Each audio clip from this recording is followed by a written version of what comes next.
সুন্নাত, কিন্তু তার মধ্যে টাকনার নিচে প্যান্ট পরিধান করে। আর আমরা কেউ বাধা দিচ্ছি না। খুশির দিন কিন্তু এটা নাজেজ কর্ম, হারাম কর্ম। আমরা ভাবি শুধুমাত্র সালাতের জন্য, নামাজের জন্য টাকনার প্যান্ট এবং লুঙ্গিকে উপরে করা হবে, তা নয়। আল্লাহ রাসূল সাল্লাল্লাহু আলাইহি ওয়াসাল্লাম বলেন, মা আসফালা কাবান মিন ইদাহি ফাহিয়া ফিন্নার। যে ব্যক্তি নাকি টাকনার নিচে লুঙ্গি পরিধান করলো, ফাহিয়া ফিন্নার, ওই ব্যক্তি সরাসরি জাহান্নামের মধ্যে যাবেন, ওই ব্যক্তি আগুনের মধ্যে যাবে। শুধুমাত্র কি নামাজের জন্য? আরেকটি হাদিসের মধ্যে রয়েছে, একজন ব্যক্তি টাকনার নিচে কাপড় পরিধান করে লুঙ্গি পরিধান করে রাস্তা দিয়ে যাচ্ছিলেন, আর আচানক আল্লাহ রাব্বুল আলামিন রাগান্বিত হয়ে ওই ব্যক্তিকে ওই অবস্থার জমিনের মধ্যে গেড়ে দিয়েছেন, সুবহানাল্লাহ। আর কিয়ামত পর্যন্ত ওই ব্যক্তি মাটি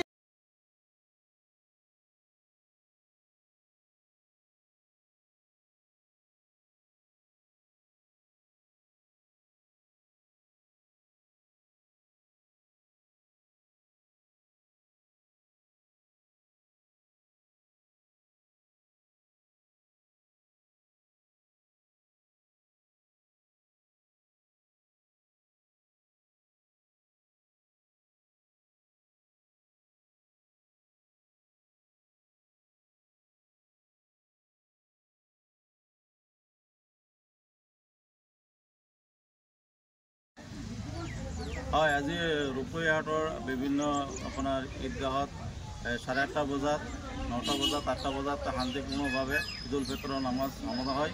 আৰু এটা মাহ ৰোজা ৰখাৰ অন্তত আজি খুশীৰ দিন, ঈদৰ দিন। আৰু সমান্তৰালকৈ গোটেই ভাৰতবৰ্ষ তথা অসমৰ ৰূপহীহাটৰ বিভিন্ন ঠাইত আপোনাৰ বিভিন্ন সময়ত ৰাতিপুৱাৰ পৰাই আপোনাৰ নামাজ আৰম্ভ হৈছে। আৰু দেখা গৈছে যে কিছুমান ঈদগাহত মহিলাসকল আহিছে, আৰু এই মহিলাসকলক শ্বৰীক কৰাৰ কাৰণে বহুত সচেতন নাগৰিকে আপোনাৰ ধন্যবাদ জনাইছে, যিহেতু এটা নবীৰ সুন্নত হয়। গতিকে এই আমাৰ যিটো বৰ্তমানৰ যিটো সামগ্ৰিক পৰিৱেশটো আছে, খুব ধুনীয়া এটা পৰিৱেশ। আৰু আমি আছোঁ বৰ্তমান আলিপাৰ বালিকা যিটো মাতখলা আছে তাতে, আৰু তাতে দেখিবলৈ পাইছোঁ যে মহিলাসকল আহিছে, আৰু বিভিন্ন ঠাইৰ পৰা খবৰ আহিছে যে মহিলাসকলেও ঈদগাহত সামিল কৰিছে আৰু মহিলাসকলেও ঈদৰ নামাজ সমাজা কৰিছে। আৰু মহিলাসকলৰ কাৰণে এটা এক্সট্ৰাকৈ